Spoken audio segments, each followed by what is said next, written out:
Assalamualaikum warahmatullahi wabarakatuh. Pada pertemuan 5 ini, kami dari kelompok 5 akan mempresentasikan mengenai sistem harga. Berikut nama-nama kelompok kami. 1. Anggi Nur Hamidah. 2. Adi Badak Fathia Ulhaq. 3. Mutiara Putri Nur Soefi. 4. Elok Mafluhatul Hasanah. 5. Desi Miftahul Jannah. 6. Fadila Amelia Azharoh. 7. Vicky Dwi Saptawati. Dan 8. Muhammad Arung Samudra. Nilai barang. Nilai barang dapat diartikan sebagai kemampuan barang untuk memenuhi kebutuhan manusia. Terdapat dua jenis nilai barang, yakni sebagai berikut. 1. Nilai pakai atau value in use. Suatu barang dikatakan mempunyai nilai pakai apabila barang tersebut mampu memenuhi kebutuhan pemiliknya secara langsung.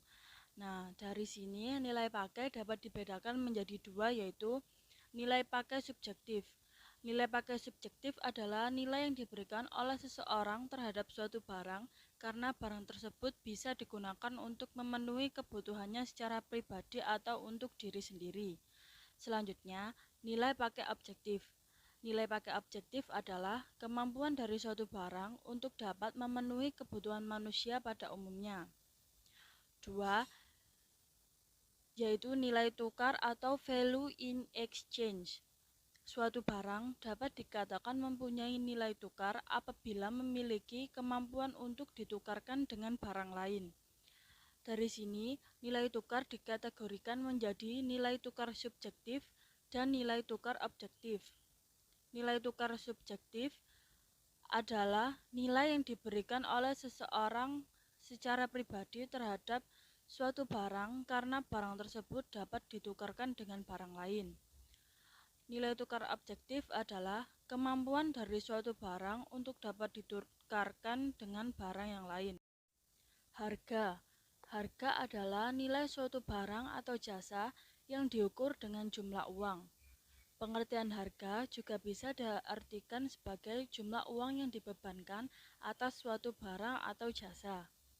Harga menjadi salah satu elemen yang paling fleksibel dari bauran pemasaran. Tidak seperti sifat produk dan komitmen jalur distribusi. Tidak hanya itu, terdapat beberapa pengertian harga menurut para ahli. Salah satunya menurut Philip Kotler yang berpendapat bahwa harga adalah sejumlah nilai atau uang yang dibebankan atas suatu produk atau jasa untuk jumlah dari nilai yang ditukar konsumen. Sistem harga dan pasar. Mekanisme pasar adalah kecenderungan dalam pasar bebas untuk terjadinya perubahan harga sampai pasar menjadi seimbang atau jumlah yang ditawarkan sama dengan yang diminta. Keseimbangan pasar atau market equilibrium itu sendiri adalah di mana kuantitas yang diminta dan kuantitas yang ditawarkan sama.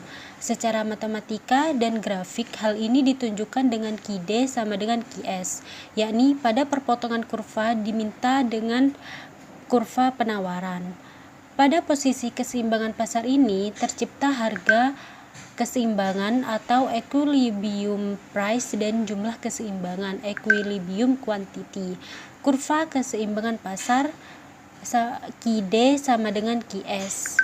Seperti yang ada di contoh keterangan QD jumlah permintaan, QS jumlah penawaran, E titik keseimbangan, PE harga keseimbangan, QE jumlah keseimbangan. Bentuk campur tangan pemerintah. Campur tangan yang dilakukan oleh pemerintah untuk mengatasi jalannya perekonomian adalah dengan cara 1. Membuat peraturan-peraturan. Tujuan pokok dari peraturan pemerintah adalah agar kegiatan-kegiatan ekonomi dijalankan secara wajar dan tidak merugikan halayak ramai. Contohnya peraturan mengenai penentuan upah minimum provinsi, sehingga tidak terjadi eksploitasi majikan terhadap buruh. Yang kedua, menjalankan kebijakan fiskal dan moneter. Pada dasarnya, kedua kebijakan ini sangat penting dalam mengatur kegiatan ekonomi. Perekonomian selalu menghadapi masalah inflasi dan pengangguran. Kebijakan ini merupakan tindakan untuk mengatasi kenaikan harga dan kekurangan pekerjaan. Yang ketiga, melakukan kegiatan ekonomi secara langsung. Dalam kegiatan ekonomi terdapat perbedaan nyata antara keuntungan yang dinikmati oleh orang yang melakukannya atau keuntungan pribadi, dan keuntungan yang diperoleh oleh masyarakat secara menyeluruh atau keuntungan sosial. Ada kalanya seseorang memperoleh keuntungan yang besar dalam kegiatan ekonomi yang dijalankan, tetapi masyarakat mengalami kerugian. Contohnya adalah kegiatan pendirian pabrik. Pabrik akan membantu masyarakat dalam memenuhi kebutuhan menyediakan barang. Pabrik memberi kemungkinan untung yang besar kepada pemiliknya atau investor, sedangkan pada masyarakat merupakan kerugian karena biaya yang ditimbulkan akibat terjadinya eksternalitas negatif atau kebisingan udara dan air limbah. Tindakan pabrik untuk menyediakan biaya sosial dalam hal memberi kompensasi masyarakat yang langsung terkena dampak eksternalitas negatif, seperti memberikan kesempatan kerja 20% bagi masyarakat sekitar yang terkena dampak eksternalitas negatif akibat pendirian pabrik tersebut. Bahkan alur kegiatan ekonomi 4 sektor. Di sini dijelaskan perusahaan ke rumah tangga, gaji, upah, bunga, dividen, sewa. Yang kedua, pemerintah ke rumah tangga, gaji, pemberian bunga, penghasilan non balas jasa atau transfer payment. Yang ketiga, rumah tangga ke pemerintah, pajak. Yang keempat, rumah tangga ke perusahaan, pembelian barang dan jasa.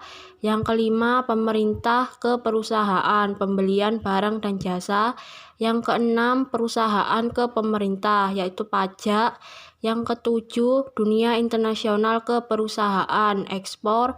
Yang kedelapan, rumah tangga ke dunia internasional, yaitu impor. Penetapan harga. Jika suatu barang dianggap terlalu tinggi sehingga tidak dapat dijangkau bagi oleh masyarakat, maka pemerintah dapat menetapkan harga maksimum atau biasa disebut harga eceran tertinggi atau HET. Maksud dari HET ialah bahwa suatu barang tidak boleh dijual dengan harga lebih tinggi daripada harga keseimbangan sebagaimana ditentukan oleh supply dan demand di pasaran. Maka penetapan harga ini tidak banyak pengaruhnya. Nah, pada penetapan harga biasanya akan timbul beberapa persoalan bila HET ditetapkan lebih rendah daripada harga keseimbangan pasar. Ialah bahwa pada harga HET itu jumlah yang mau dibeli lebih besar daripada jumlah yang mau dijual, sehingga timbul kekurangan suplai. Masalah praktis yang dihadapi ialah bagaimana membagi-bagi persediaan yang terbatas itu di antara para konsumen yang memerlukan. Sebab jelas tidak semua orang yang menginginkan atau membutuhkan barang yang bersangkutan akan mendapatkan sebanyak yang mereka minta. Pajak dan subsidi. Pajak merupakan iuran wajib yang harus dibayar oleh wajib pajak kepada pemerintah tanpa adanya balas jasa secara langsung.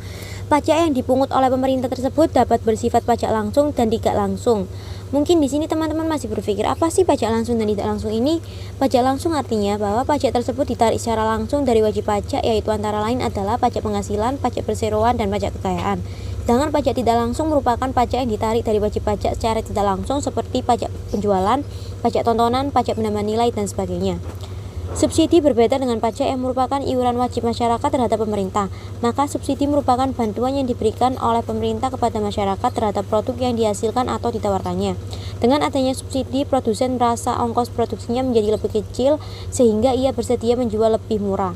Dari hal tersebut, akibatnya harga keseimbangan yang tercipta di pasar lebih rendah daripada harga keseimbangan menjadi lebih banyak. Perbedaan antara ongkos produksi nyata dan ongkos produksi yang dikeluarkan merupakan bagian subsidi yang dinikmati oleh produsen.